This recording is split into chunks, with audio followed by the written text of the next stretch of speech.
Eu sou a professora Zezé Barino e eu trabalho há mais de 40 anos em concursos públicos com português, que é com certeza a matéria mais bonita do mundo, não é verdade?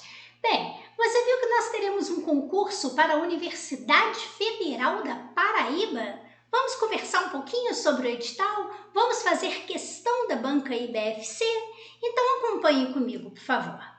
Bem, nós temos aqui a banca será IBFC. São 116 vagas, níveis médio, técnico, superior. A remuneração vai de R$ 2.600 a R$ 4.500. Inscrições de 18 de novembro a 17 de dezembro. Provas 9 de fevereiro. Bom, não é? Que tal já começar o ano aí, ó, né, trabalhando na Universidade Federal do Paraíba? Bom? Pois é. Bem, o que eles vão pedir em relação à língua portuguesa, ao português? A parte de texto, a cobrança da compreensão, que é o entendimento das ideias no texto, e a interpretação, que aparece lá, a leitura de pressupostos, subentendidos, quer dizer, dos implícitos dentro do texto. Vemos aqui a tipologia textual. Então, será que aquele texto ele é descritivo ou narrativo? Será que aquele texto é um texto informativo ou argumentativo? Ou seria aquele um texto injuntivo? Não sabe o que é injuntivo? Nunca ouviu falar? Ah, já sim, só que você conhece o outro nome, que é o texto instrucional. Ah, agora ficou fácil, não é? Pois é, mas aí a banca vai e pede texto injuntivo ou de injunção. Sim, quando você pega, por exemplo, um manual para montar uma mesa, né? Aquilo é um texto que está dando uma instrução para você. Então, é um texto instrucional, injuntivo ou de injunção. Viu como que pode ser fácil aprender português? De acordo com o que a banca quer? Pois é. E temos também gêneros textuais. Você sabe a diferença de conto para crônica, de notícia para reportagem? Temos que bater o olho e identificar isso. O estudo do som em relação à fonética e fonologia. O som, né? Som, fonema, ou então quando temos as letras, que são os grafemas. Qual a diferença de um encontro vocálico para um consonantal e um dígrafo? Você sabia que encontros vocálicos seria ditongo, tritongo e hiato? Você acha isso difícil? Pois não é. Morfologia. Tanto a estrutura das palavras, então os elementos mórficos, sufixos, prefixos, radicais, vogal temática, tema, quanto a formação de palavras. Será que aquela palavra se formou por derivação ou por composição? Certo? E que tipo de composição é? Por aglutinação ou por justaposição? Você sabia que temos aqui dentro também o estudo das classes gramaticais, que são 10. Artigo, substantivo, adjetivo, numeral, pronome, verbo, advérbio, preposição, interjeição e conjunção. Mas não é apenas identificar e saber classificar. Você precisa também saber empregar. Então, por exemplo, você tem o pronome o e o pronome lhe. Você sabe quando você usa o o e o lhe? Tá? Você sabe, por exemplo, se esse pronome o e esse pronome lhe, eles devem ficar antes do verbo, no meio do verbo ou depois do verbo? Quer dizer próclise, mesóclise ou ênclise? Temos que saber isso.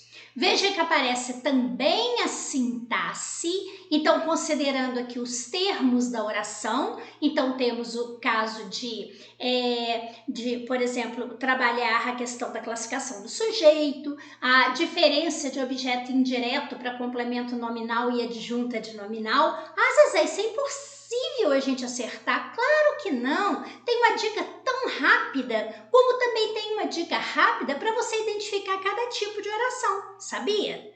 Pois é, a gente não tem que ficar enrolando o aluno não, tá? Temos que ir direto ali no problema e resolvê-lo. Bem, a concordância, a regência, né, e consequentemente a crase e também pontuação aparecem aqui dentro, também contemplados.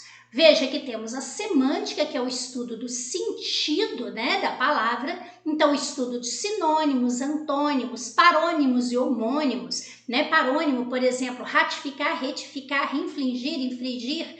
Aparece também aquelas expressões, o afim junto, o afim separado, o emprego do porquê, tanto dentro de semântica quanto aparece também naquela questão relacionada à ortografia, que a gente já vai ver aqui embaixo. Bem, polissemia, semia quer dizer sentido, poli quer dizer vários, então a palavra tem vários sentidos. Denotação e conotação, sentido real e sentido figurado, e figuras de linguagem. Você sabe a diferença entre metáfora, metonímia e comparação? Simplesinha. Agora, ortografia. Aparece aqui o novo acordo ortográfico, então isso aparece tanto dentro de acentuação gráfica quanto em emprego de hífen e também a questão aqui de uso de maiúsculas e minúsculas. E ainda temos redação oficial, tipos de documentos oficiais. Então, você tem lá, por exemplo, uma ata, um memorando, né, um ofício. Isso está no Manual de Redação da Presidência da República, mas que imenso! Então, a gente tem que ir direto no ponto. E é isso que o fato de eu ter tanto tempo de magistério me permite fazer, certo? Olha só, eu peguei aqui uma questão de 2024 da Polícia Científica do Paraná para perito oficial criminal. Então, observe o seguinte, em colocações pronominais, a posição do pronome oblíquo é definida como proclítica ou próclise. O que é isso? É quando esse pronome ele fica antes do verbo. Então, eu falo para você, por exemplo, assim, não me chamou. Você tá vendo esse me? É o pronome pessoal oblíquo. Nós vamos estudar pronome também, tá? Temos PDFs de apoio, certo? Mas aí o que acontece? Ele tá antes, esse me tá antes do convidou. Agora, mesoclítica ou mesóclise é quando o pronome aparece no meio do verbo. A gente abre o verbo e coloca o pronome lá dentro. Isso acontece quando o verbo está no futuro do presente, por exemplo, encontrará, ou no futuro do pretérito, encontraria. Eu vou até o R, abro o verbo, ponho o pronome lá dentro. Encontrar-me-á, encontrar-me-ia. E existe ainda a posição enclítica ou ênclise, que é quando o pronome aparece depois do verbo. Então, há regras para ênclise, próclise, mesóclise, né? Então, se eu falo, por exemplo, ele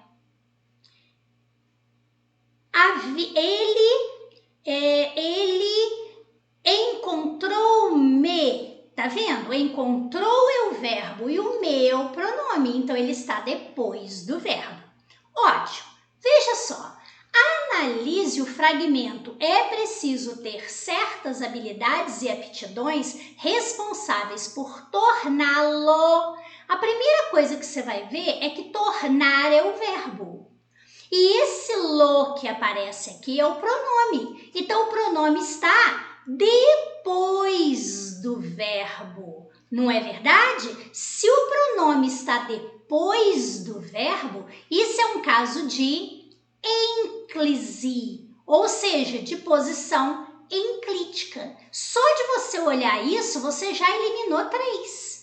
Agora, você precisa saber, será que esse pronome está na posição de objeto, quer dizer, objeto direto? Ou será que ele está na posição de sujeito? Aí é simples. Se for um pronome pessoal reto, o pronome pessoal reto desempenha a função de sujeito. Eu, tu, ele, nós, vós, eles. Agora, se for um pronome pessoal oblíquo, e lá em cima está dizendo que é oblíquo, tá vendo? Isso aqui não funciona como sujeito. Isso daí será, na verdade, um objeto. Pronto, tá aqui a sua resposta, viu? Resposta letra C.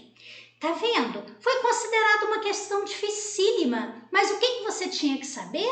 Você tinha que saber o que é próclise, mesóclise e ênclise, e você tinha que saber essa dica aqui, ó, que o pronome reto, eu, tu, ele, nós, vós, eles e ela, elas, funcionam como sujeito. Agora, os oblíquos, me, te, se, o, a, lhe, esses não funcionam como sujeito, funcionam como objeto, certo? Fácil, não é? Objeto dependendo, óbvio, da frase, mas sujeito aqui de maneira alguma. Tranquilo?